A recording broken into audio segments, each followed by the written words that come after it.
Mnogi poznaju Padre Pija kao svetog Franjevca stigmatika, čiji je život bio ispunjen čudima i dubokom pobožnošću. No, malo ljudi zna za njegove upozoravajuće poruke koje se odnose na stvari koje držimo u svojim domovima. U jednoj od njegovih manje poznatih vizija, Padre Pio je upozorio vjernike da određeni predmeti, naizgled bezopasni, mogu otvoriti vrata duhovnom zlu. Ova poruka postaje posebno snažna kada se poveže s određenim datumima koji nose veliku duhovnu težinu. Jedan takav datum je upravo 10. kolovoza, za koji je Padre Pio rekao da ima posebnu važnost. Zašto baš tada? Što to moramo maknuti iz svojih kuća? U vremenu kada su duhovi materijalizma i okultnog sve prisutniji, Padre Pijeva poruka postaje snažnija nego ikad.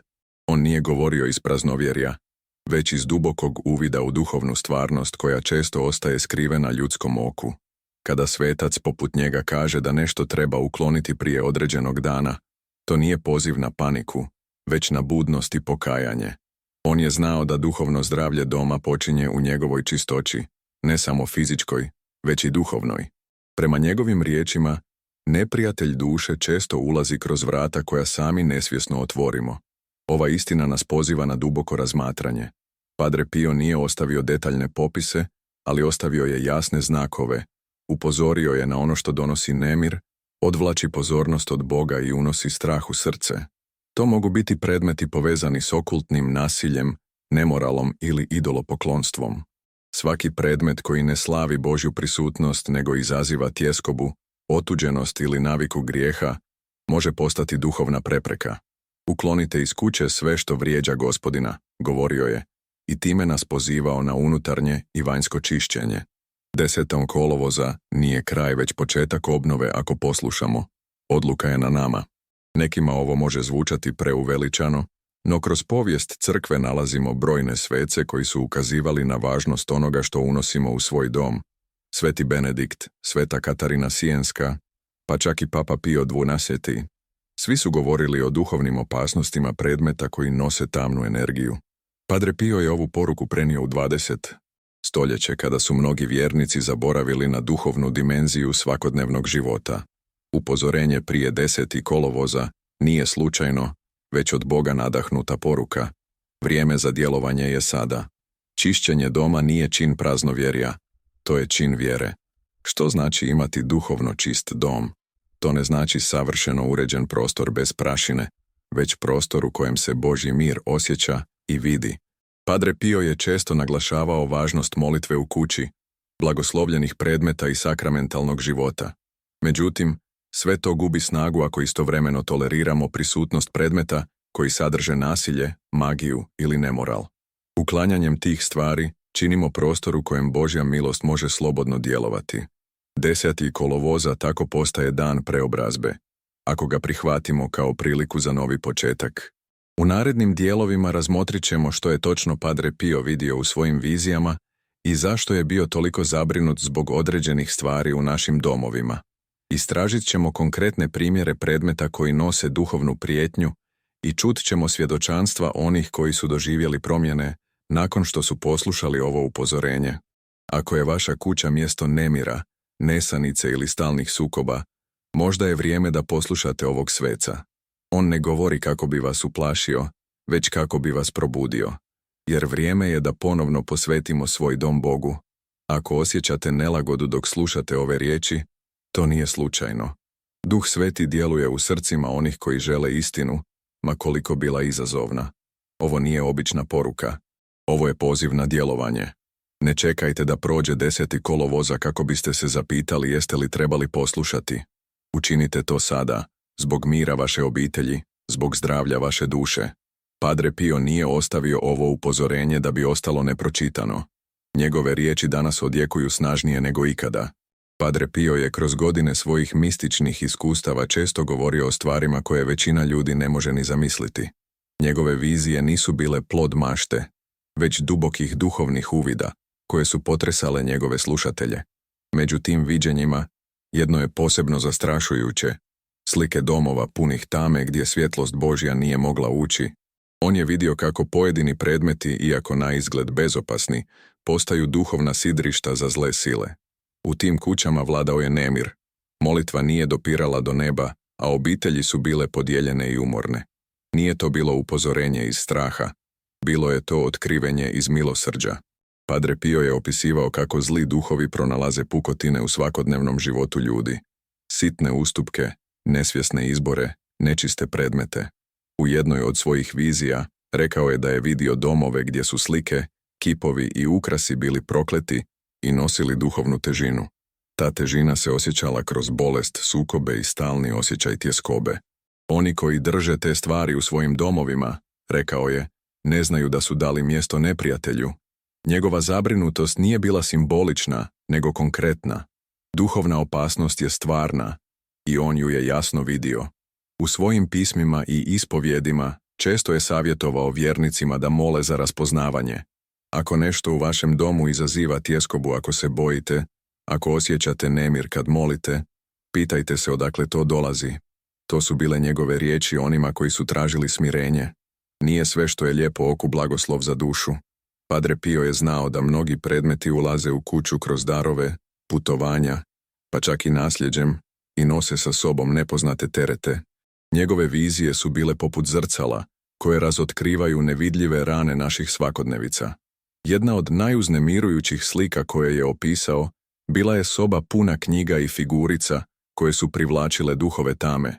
Rekao je da je vidio kako su članovi obitelji u toj kući stalno bolesni, iako liječnici nisu mogli pronaći uzrok. Kada su uklonili te predmete i izazvali Božji blagoslov, mir se polako vratio.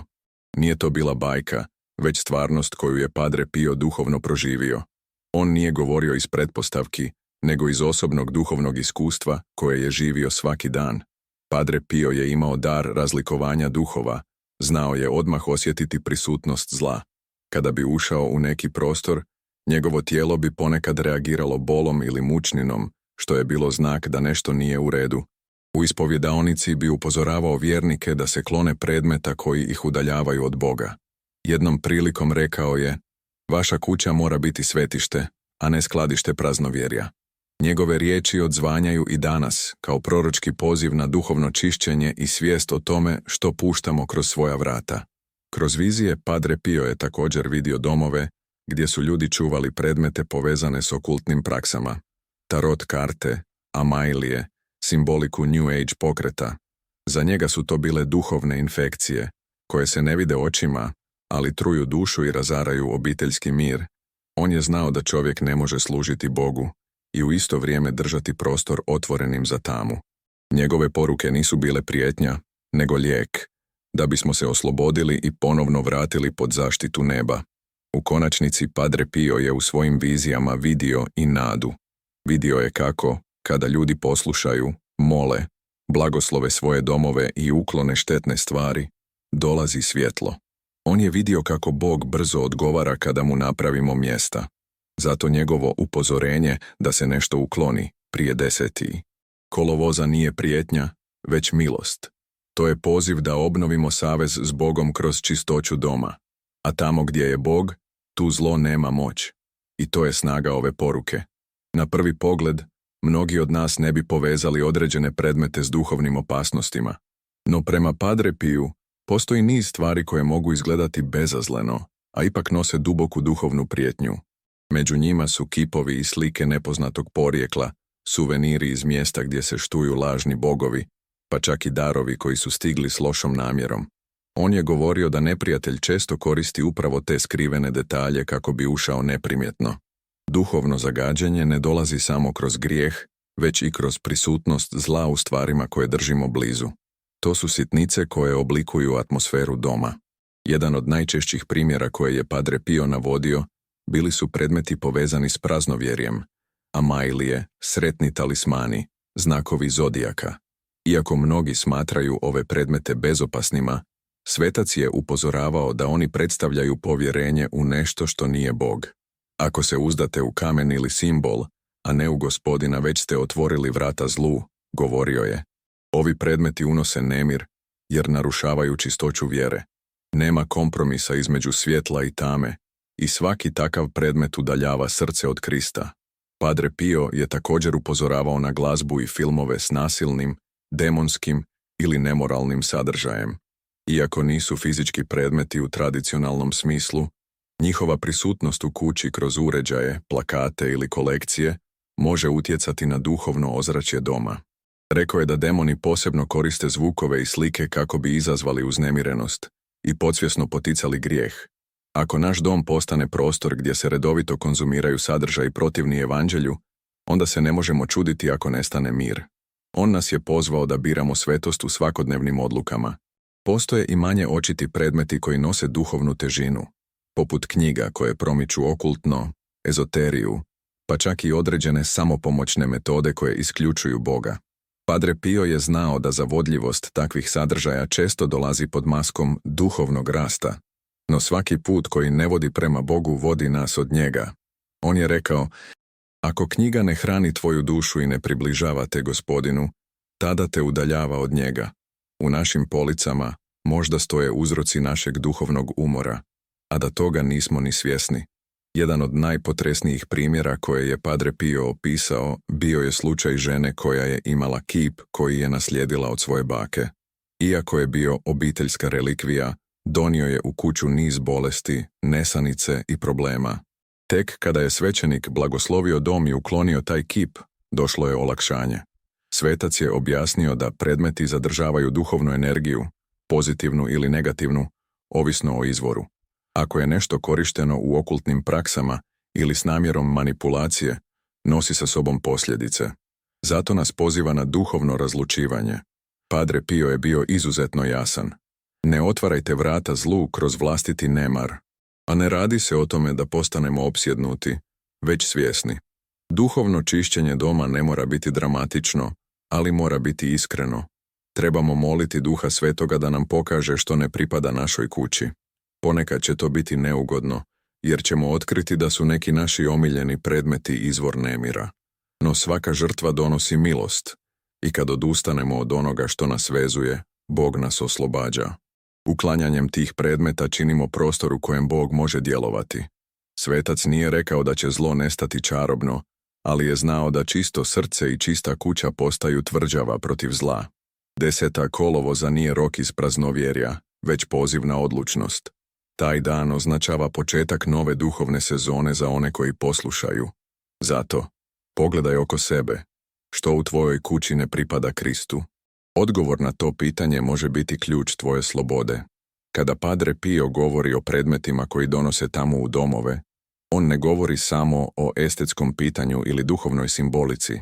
On upozorava na konkretne posljedice koje proizlaze iz duhovne nepažnje. Domovi koji ignoriraju ove znakove često postaju mjesta duhovne iscrpljenosti, emocionalnih tenzija i fizičkih bolesti bez jasnog uzroka. Svetac je tvrdio da zlo djeluje tiho, ali snažno, posebno kada mu se da prostor šutnjom i ravnodušnošću. Ako ne prepoznamo znakove, možemo se naći u spirali problema koji se ponavljaju bez razjašnjenja, a rješenje je često jednostavno ukloniti izvor. Jedna od najočitijih posljedica o kojima je Padre Pio govorio bila je molitvena nemoć. Ljudi koji su ga posjećivali često su se žalili da ne mogu moliti, da osjećaju tjeskobu ili da se izgube u rastresenosti čim pokušaju zazvati Boga.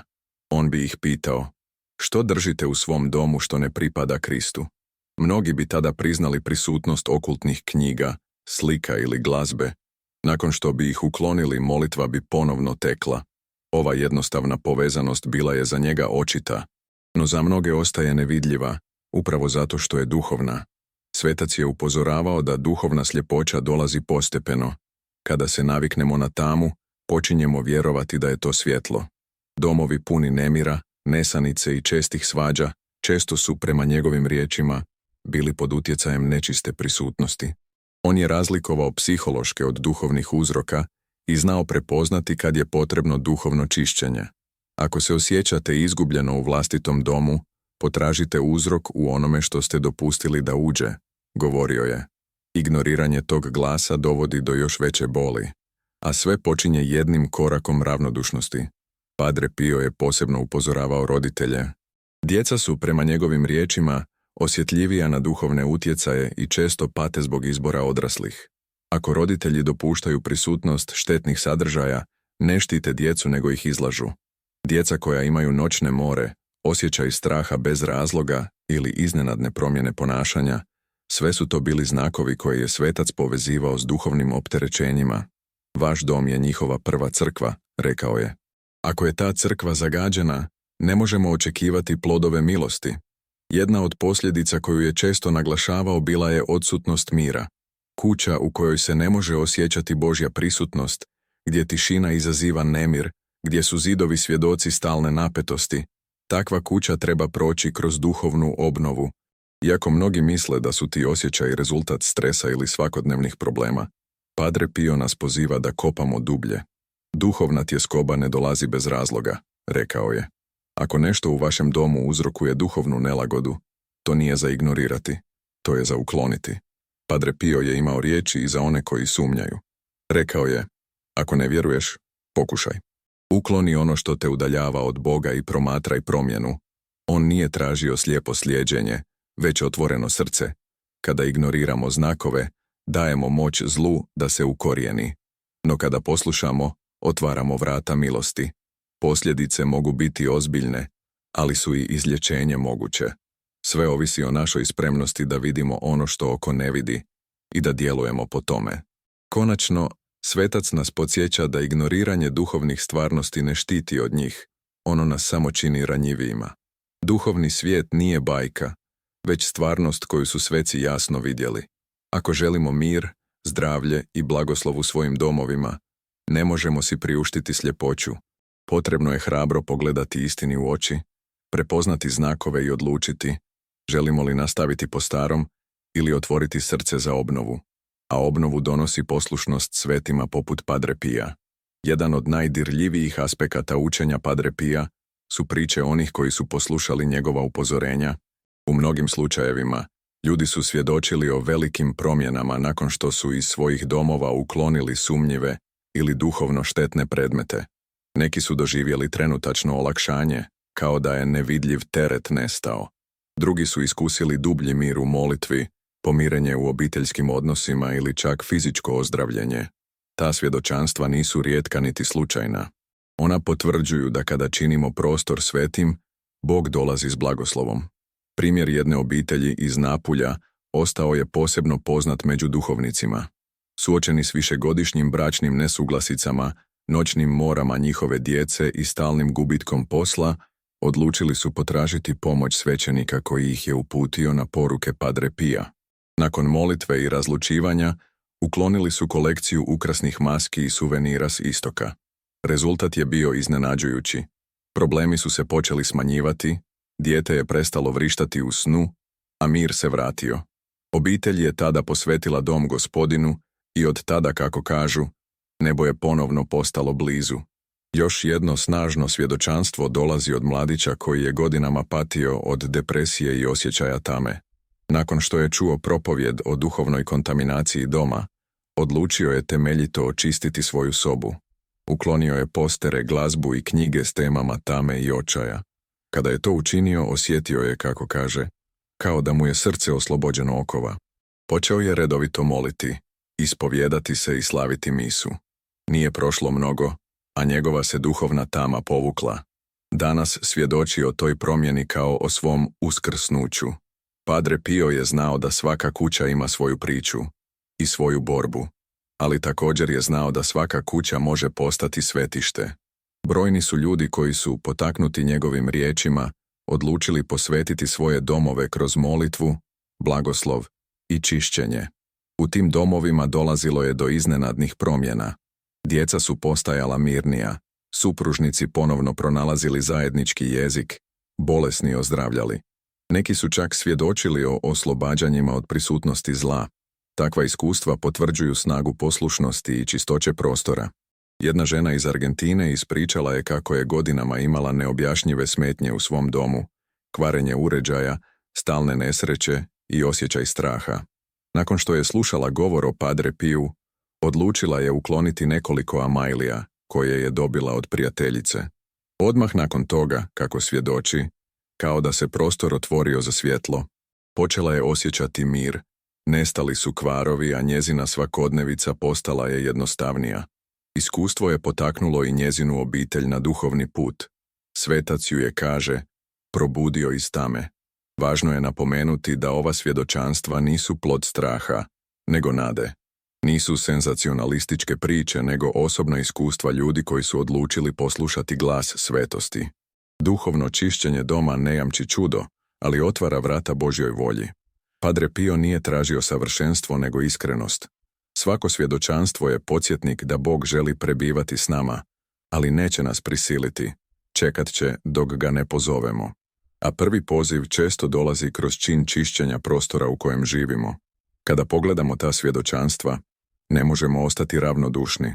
Ona nas pozivaju na razmišljanje, što mi držimo u svojim domovima što guši duhovni život, što nas koči u molitvi, ljubavi, miru. Padre Pio nije ostavio samo riječi, ostavio je primjer, put, smjerokaz. Ako su toliki ljudi doživjeli promjene nakon što su poslušali, možda je vrijeme da i mi poslušamo. Možda je 10. kolovoza dan kada i naš dom može postati novo mjesto Božje prisutnosti. Padre Pio je učio da svijet u kojem živimo nije samo fizički, već i duboko duhovan. Iako ne vidimo sve što nas okružuje, on je bio obdaren darom razlikovanja duhova. Znao je prepoznati prisutnost dobra i zla, čak i kada su bile prikrivene iza svakodnevnih pojava. Upozoravao je da postoji više znakova koji ukazuju na negativnu duhovnu energiju u prostoru. Ti znakovi često nisu dramatični, nego suptilni i upravo zato opasni. On je pozivao na pažnju i molitvu kao put ka razlučivanju. Jedan od prvih znakova koji je Padre Pio navodio bio je stalni osjećaj nemira. Ako osoba osjeća tjeskobu bez vidljivog razloga, ako joj molitva postaje teška, ili ako se iznenada javlja strah, to može biti duhovni pokazatelj. On nije tvrdio da je svaka nelagoda demonska, ali je znao da postoji razlika između prirodnog i duhovnog uzroka. Kada se nelagoda pojačava u određenom dijelu kuće, to može značiti prisutnost nečistih utjecaja. U takvim situacijama savjetovao je korištenje blagoslovljene vode i sakramentalne molitve. Još jedan znak koji je isticao bio je nered koji se ne može objasniti. Česte svađe, prekidi komunikacije, duhovna lijenost. Kada obitelj koja inače funkcionira skladno iznenada doživi niz sukoba, svetac bi pitao: jeste li otvorili vrata onome što ne pripada Bogu? On je znao da zlo ne mora uvijek doći kroz grijeh. Može doći i kroz toleranciju prema predmetima, praksama ili navikama koje nisu u skladu s evanđeljem. Kada se ti znakovi pojave, to nije poziv na paniku, već na budnost i pokajanje. Padre Pio je imao snažnu intuiciju kad je riječ o prisutnosti zla. Često bi osjetio težinu u zraku, promjenu temperature, neobjašnjivu nelagodu. On je učio vjernike da i oni mogu razviti duhovnu osjetljivost kroz svakodnevnu molitvu i sakramente. Osjećaj da nešto nije u redu ne treba ignorirati, nego ispitati. Bog ne ostavlja svoju djecu bez znakova, govorio je. Treba imati srce spremno čuti i oči spremne gledati, ne fizičke, već duhovne. Prepoznavanje je prvi korak prema oslobađanju. Jedna od ključnih smjernica koje je davao bila je provjera atmosfere u kući tijekom molitve. Ako je teško moliti, ako dolazi do rastresenosti, ako djeca ne žele sudjelovati ili se čak uznemire, to su signali. Ne treba odmah tražiti senzaciju, nego se pitati: postoji li nešto u ovom prostoru što se protivi svetom? Padre Pio je znao da molitva otkriva ono skriveno. Gdje Bog nije dobrodošao, ni mir ne može ostati, rekao je. Duhovna energija prostora oblikuje naše svakodnevno iskustvo. Padre Pio je također govorio o snovima kao mogućem pokazatelju duhovne smetnje. Učestale noćne more, snovi o tami, smrti, demonskim likovima ili neobjašnjive paralize u snu, to su po njegovim riječima upozorenja. Ne znače nužno opsjednutost, ali ukazuju na potrebu za molitvom i čišćenjem prostora. Mnogi su vjernici, nakon blagoslova doma, posvjedočili nestanak takvih pojava. On je znao da duhovi tame ne podnose svetost. Kada Krist uđe u dom, tama se mora povući. Na kraju, Padre Pio nas uči da ne tražimo zlo, već svetost. Cilj nije postati opsjednut znakovima, već živjeti u Božjoj prisutnosti. Ako postoji sumnja, molitva, ispovjed i sakramenti donose jasnoću. Uklanjanjem onoga što nije sveto, činimo prostor za ono što jest. Kada prepoznamo negativne duhovne energije, ne trebamo se bojati, trebamo djelovati s vjerom. Svetac nas poziva da budemo čuvari svojih domova, kao što je on bio čuvar duša koje su mu bile povjerene. Padre Pio je često isticao važnost sakramentala, blagoslovljenih predmeta koje crkva preporučuje kao sredstva duhovne zaštite. Za njega to nisu bili obični simboli, nego produžena ruka Božje milosti u našem svakodnevnom životu. Krunica, sveta voda, medaljice svetaca, blagoslovljene svijeće, svi ti predmeti, ako se koriste s vjerom, imaju snagu prekinuti duhovne napade i zaštititi dom. On je govorio da sakramentali ne zamjenjuju sakramente, ali pomažu duši u borbi protiv zla. Oni su dar crkve vjernima u vremenu kušnje. Jedan od najčešće preporučenih sakramentala bio je križ svetog Benedikta, poznat po svom egzorcističkom karakteru. Padre Pio ga je nosio i često dijelio vjernicima koji su tražili zaštitu.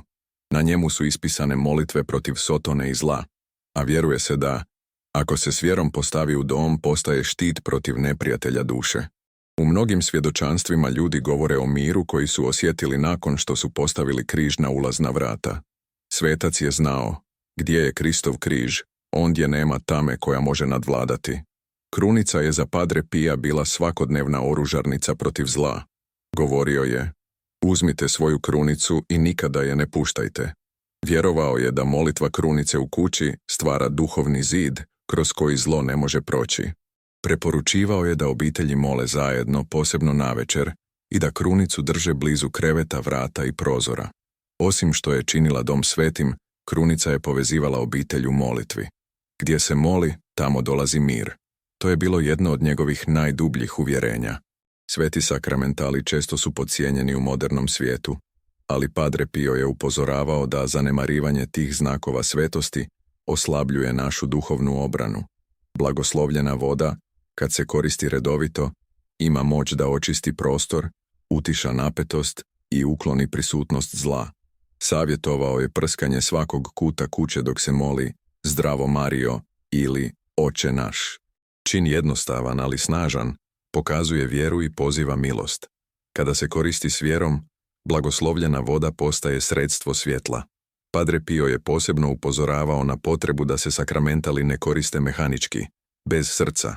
Ako nosite medaljicu, ali ne živite vjeru, to je samo metal, govorio je. Svaki sakramental treba biti znak unutarnje predanosti, a ne prazna navika. Kad se koristi s iskrenom vjerom i pokajanjem, postaje moćan alat Božje prisutnosti. On nije bio za vanjske geste bez duhovne dubine. U njegovom životu sve je imalo smisao, jer je dolazilo iz ljubavi prema Bogu. U mnogim prilikama Padre Pio je darovao medaljicu Djevice Marije i blagoslovljene škapulare onima koji su tražili pomoć. Uvijek je podsjećao da te stvari ne nose snagu same po sebi, već po vjeri onoga tko ih koristi i po molitvi crkve. U rukama osobe koja živi u milosti, sakramental postaje plamen koji tjera tamu. Zato je govorio, čuvajte te znakove s poštovanjem, jer Bog ih koristi kao most između neba i zemlje. Njegova pobožnost bila je duboka, ali uvijek jednostavna, protkana povjerenjem u Božju snagu. U konačnici, Padre Pio nas poziva da svoje domove ne ispunjavamo praznim dekoracijama, već znakovima koji govore o vjeri. Krunica na zidu, sveta voda na ulazu, križ iznad kreveta, to nisu samo ukrasi, već duhovne granice koje zlo ne može prijeći. Kada naš dom postane svetište, postaje teško mjesto za neprijatelja. Sakramentali su alati milosti, ali samo ako ih koristimo sa srcem koje ljubi Gospodina, a tada se dom pretvara u utočište svetosti. 10. kolovoza nije samo slučajan dan na kalendaru. U duhovnoj tradiciji crkve ovaj datum nosi duboku simboliku. Toga dana slavimo blagdan Svetog Lovre, đakona i mučenika koji je dao život za vjeru, spaljen na rešetki zbog svoje ljubavi prema Kristu. Njegovo mučeništvo postalo je simbol vjernosti, pročišćenja i predanja do kraja. Padre Pio je imao posebnu pobožnost prema mučenicima, jer je vjerovao da njihova krv posvećuje prostor i vrijeme. Stoga nije slučajno što je upravo 10. kolovoza označen kao trenutak duhovne prekretnice. U mnogim svojim propovjedima i privatnim razgovorima, Padre Pio bi spominjao važnost duhovnih sezona. vremena kada Bog djeluje na poseban način i kada je duša pozvana na obraćenje. Blagdani svetaca bili su, po njemu, otvori milosti kroz koje duša može primiti posebnu snagu. Sveti Lovro, kao simbol ognja, pročišćenja i žrtve, za Padre Pija je predstavljao trenutak kada se kuća i srce mogu pročistiti. Njegova poruka da se određeni predmeti uklone prije 10. kolovoza tako postaje poziv na osobnu žrtvu u čast svetosti. Padre Pio je također govorio da datum nije važan sam po sebi, nego po onome što se u duši događa toga dana. I 10. kolovoza simbolizira dan kada treba učiniti čin vjere, kada odlučujemo hoćemo li u svom domu ostaviti ono što ne pripada Kristu ili ćemo sve predati Gospodinu. Ovaj dan postaje granica, prije i poslije, staro i novo, zagađeno i pročišćeno. Svetac je znao da vjera nije samo osjećaj, nego djelo. Zato je 10. kolovoza za njega bio dan djelovanja, dan unutarnjeg obraćenja koje počinje čišćenjem doma. Zanimljivo je da se u mnogim privatnim objavama i viđenjima drugih svetaca kolovoz navodi kao mjesec velikih duhovnih borbi, vrijeme kada su sile tame posebno aktivne, ali i kada nebo izlijeva milost onima koji traže zaštitu. Padre Pio je to znao i zato je pozivao da se uoči 10. kolovoza izvrši temeljita duhovna priprema. To uključuje ispovjed, molitvu, post i uklanjanje svega što bi moglo smetati